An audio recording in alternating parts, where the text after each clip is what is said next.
All right, this is Mr. Gillum, and today we're going to start looking into some word problems and using systems of equations to solve those word problems.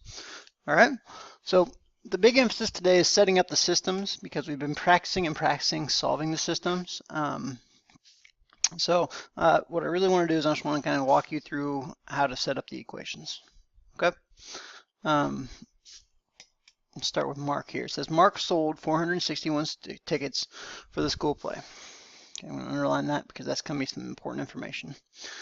Student tickets cost $3 and adult tickets cost $4. His sales totaled $16.24. How many adult tickets and how many student tickets did Mark sell? Okay, so as you can see here, obviously we have two missing parts. We're going to have two variables, adult tickets and student tickets. So I'm going to go ahead and say that A is adult tickets. I'm going to say that S is going to represent student tickets. All right, so that's a good start. Now, in order to solve for both variables, I'm going to need two equations. Okay, if there's two variables, I need two equations to solve. So the first one I see here says that he sold 461 tickets total. All right, that's important. So when I combine the adult tickets with the student tickets together, there's a total of 461 sold. So my first equation I'm going to start with is my adult tickets plus my student tickets must equal a total of 461 tickets. So there's my first equation. Okay, and now as you can see here, this has no money involved whatsoever. Okay, so you want to kind of keep your this is like our total number equation. And our second equation is going to have to do with the finances. Okay, it also says that it's $3 for every student ticket sold, $3 for every student ticket sold, and it's $4 for every adult ticket sold. And when we're talking about money, $4 for every adult ticket plus $3 for every student ticket should equal a total of $16.24 tickets in all. All right, that's how many tickets in all. So I'm going to stop right there. And we're going to say this is my setup. All right, and I don't want to make this video too long, so what I want to do is I'm going to go through each of these word problems. I'm going to just set up the equations, and then if we have a little bit of time at the end, I'll come back and we'll continue to solve it. All right, but what I do want you to pay attention to, and this is the most important part, you don't want to combine your price equation with your total number equation. Okay, this 461 is just the number of tickets sold. All of these parts have prices. They all will be in the same equation. Okay? Take a look at the next one here. It says the length of a rectangle is equal to triple the width. The length is equal to triple the width. Okay, so now before I get too carried away, obviously I think that we're going to have L for length and W for width. It says which system of equations can be used to find the dimensions of the rectangle if the perimeter is 86 centimeters? Okay, so my perimeter, my total area around, or my total distance around is 86. So what I'm going to do is this. I'm going to start with this little first sentence here, and it tells me the relationship between the length and the width. It tells me that the length is equal to 3 times the width. So there's my first equation right off the bat. Length equals 3W, or L equals 3W. Now, I didn't list the different choices of which system of equations can be used to find the dimensions, but if I need the perimeter, let's think about this rectangle here. If I have a length and I have a width, and it says the total perimeter is 86 centimeters. So really what I have is this side over here, plus this side for perimeter, plus this side, all of these sides added up together has to be a distance of 86. So my second equation I'm going to have to do a little work for. I'm going to say that my length plus another length plus a width plus another width has to all be equal to 86 total. All right, so if I'm writing my equation down, what I would write is, I would write 2L plus 2W would have to equal 86. All right, and so once again, we have two variables because we're looking for the dimensions, the length and the width.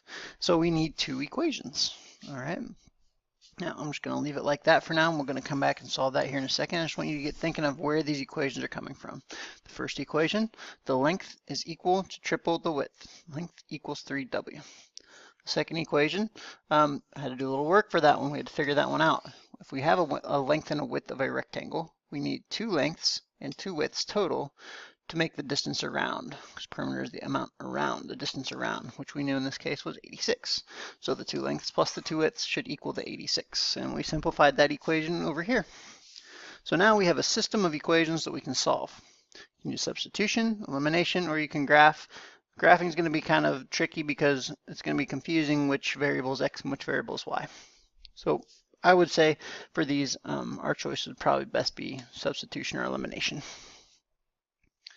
Looking at this next one here, it says at a college bookstore, Carla purchased a math textbook and a novel that cost a total of $54, not including tax. So I want to underline this. She had a math textbook and a novel, and together they cost a total of $54.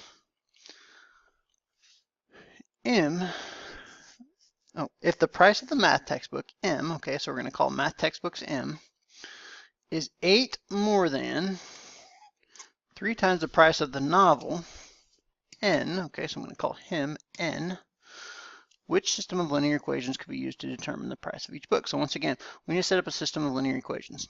So let's look at the first part again. It says a math textbook and a novel cost a total of 54. So one math book plus one novel is a total of 54. Okay, so there's a good first equation. But now because I have two variables, I need two different equations to help me solve for each of those variables. It also says that M is 8 more than 3 times the price of the novel. 3 times the price plus 8. Okay, so now I have another equation, which is good. So now I have these two equations, and I can use substitution or elimination to go ahead and solve from there. Okay? So, got my two equations. So in some of these you have to read a couple different times, and as long as you can get the equations, that's half the battle. Okay, because I know we can solve through substitution or elimination. Because you just got to read it very carefully and make sure that if you make a mistake on one of your equations, it's not going to come out evenly. It's going to be a nasty fraction. So read those questions very carefully. Finally, this last word problem, it can be a little confusing, and it's just the way it's worded is a little funny. It says the Frosty ice cream shop sells sundaes for $2 and banana splits for $3. On a hot summer day, the shop sold 8 more sundaes than banana splits and made $156. Okay, so this is like a combo equation problem right here. This last sentence, there's going to actually be two equations that we can get from that.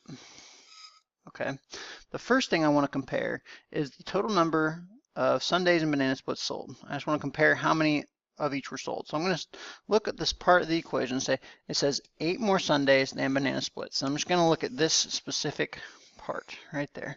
This is the only thing I'm paying attention to. I'm not paying attention to any cost, nothing like that. Okay, I need to know the relationship between the sundaes and banana splits. Now it says they sold 8 more sundaes than banana splits. So if I'm comparing sundaes to banana splits, okay, one sundae, or the amount of sundaes sold, was 8 more than the number of banana splits sold. So I actually need to add 8 to the banana splits to make them equal numbers sold. Okay, that can be counterintuitive because sometimes we try to add 8 to the S side, but if we had the number of sundaes plus another 8 sundaes, then we'd be even farther away from the number of banana splits that we have. So we have the number of banana splits plus another 8 is the same as the number of sundaes. So this is a really tricky one. Okay, you got to read it really carefully. One more time, it says on a hot day, the shop sold 8 more sundaes than banana splits. And so the number of banana splits plus another 8 would be equal to the number of sundaes sold. Hopefully that makes a little more sense. I think I put it a little better that time. Now we got to look back up here at this problem, and we're actually going to take this part into account. $2 for banana splits. Oh, sorry, sundaes for $2 and banana splits for $3. Now, this is going to be all information that we're going to keep together as well, the money value, okay? This is just the total number comparison. And now we need an equation for a cost comparison. All right, so we want two different equations. We don't want to mix cost with total number. They're two different things. It's telling me that sundaes are $2 each and banana splits are $3 each. And when they were charging $2 for sundaes and $3 for banana splits, they made a total of $156. Okay, so what we have here is a nice little system of equations. We have two variables and we have two equations, so we can solve it from there. All right, since we're getting kind of long on the video, what I want to do is I want to go back and I just want to discuss how we could do it, because I know it's been over Christmas break and all that. What I would do here on this first equation, since I have a nice A, S number, I would try probably, and I'd like you to write this down, I'd like you to try elimination on that one, okay? Looking at this next one here, what I would probably do is I'd probably do substitution. I already know what L is equal to, so I would take out the L and I would put in the 3W. Okay, so I would do substitution on this guy. All right. On this next one here, same thing. Similarly, elimination is going to be difficult because my equal sign is in a different place. I have M N number, and on this one I have M and then N number. The equal sign is really the important part. So what I would do is I'd probably use substitution. I'd take out the M and I put in the 3M plus 8. And I would solve it from there. Since we've been solving these, that's not really what I'm trying to teach you about today. I just want you to be able to set up the equations, really. And then finally, once again, I have S by itself. I know it's equal to B plus 8, so I would take out the S and put in the B plus 8. And I would solve it from there. So it looks something like this.